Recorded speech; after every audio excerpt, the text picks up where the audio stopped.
नाकामी पूरे अरब में मशहूर हो जाएगी। अस्हाबे कहफ कौन थे, किस्सा मूसा व खिज़र की हकीकत क्या है और ज़ुल्करनैन कौन था। नबी बरहक मोहम्मद सल्लल्लाहु अलैहि वसल्लम पर कुछ ही दिनों के अंदर वही नाजिल हुई और बज़बान मुस्तफ़ा अल्लाह ने कुरान में फरमाया, और ए मोहम्मद, ये तुमसे ज़ुल्करनैन के बारे में पूछते हैं, उनसे कहो कि उसका कुछ हाल तुमको सुनाता हूँ। हमने उसको ज़मीन में इक़्तिदार अता कर रखा था, उसे हर किस्म के असबाब व वसाइल बख्शे थे।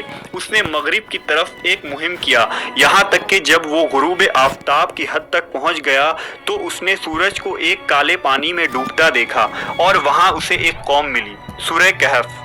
मुतकल्लिमीन और मुताखरीन ने ज़ुल्करनैन की शख्सियत के मुतल्लिक मुख्तलिफ नज़रिया पेश किए और लोगों में मुख्तलिफ आरा पैदा हो गए।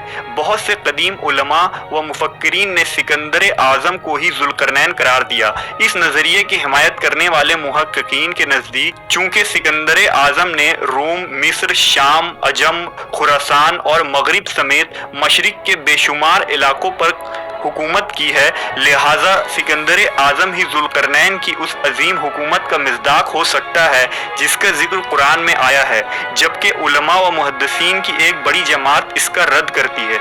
इमाम इब्न कसीर के नज़दीक ज़ुल्करनैन का ज़माना मकदूनिया के सिकंदर आज़म से 2000 साल पहले इब्राहीम अलैहिस्सलाम का ज़माना है और उनके वज़ीर हज़रत खिज़र अलैहिस्सलाम थे। आप हज के लिए पहुँचे और इब्राहीम के साथ तवाफ़े काबा भी किया।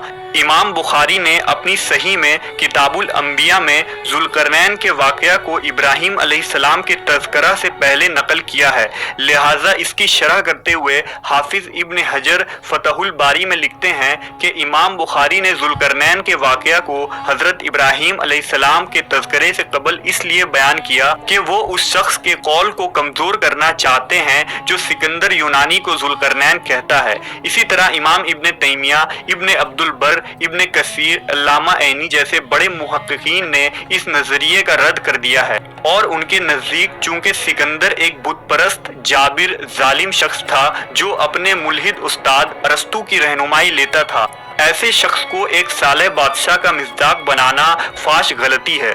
20वीं सदी के वस्त में जब माहिर आसार कदीमा ने साइरस की कब्र की खुदाई की तो वहाँ से एक मुजस्समा दरियाफ्त हुआ, जिस मुजस्समे में नुमाया तौर से ताज और उसमें 2 सींग देखे जा सकते थे। लिहाजा जदीद मुफक्किरीन व मुहक्किकीन ने खोरश उर्फ साइरस आज़म को ही ज़ुल्करनैन करार दिया है।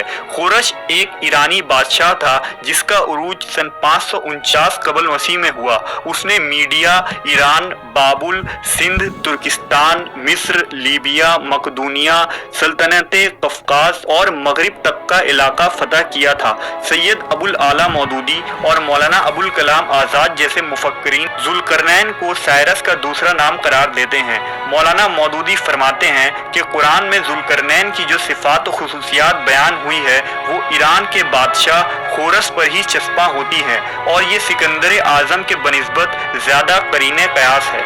बाइबल के सहीफ़ा दानियाल में दानियाल नबी का जो ख्वाब बयान किया गया है उसमें वो मीडिया और फारिस के मुत्तहिद सल्तनत को एक मेंढे की शक्ल में देखते हैं जिसके 2 सींग थे। यहूदियों में इस 2 सींग वाले का बड़ा चर्चा था क्योंकि उस शख्स ने आखिरकार बाबुल की सल्तनत को पाश करना था और बनी इसराइल को बुख्त नसर की गुलामी से निजात दिलाना था, और ये बादशाह कोई और नहीं साइरस उर्फ खोरस था।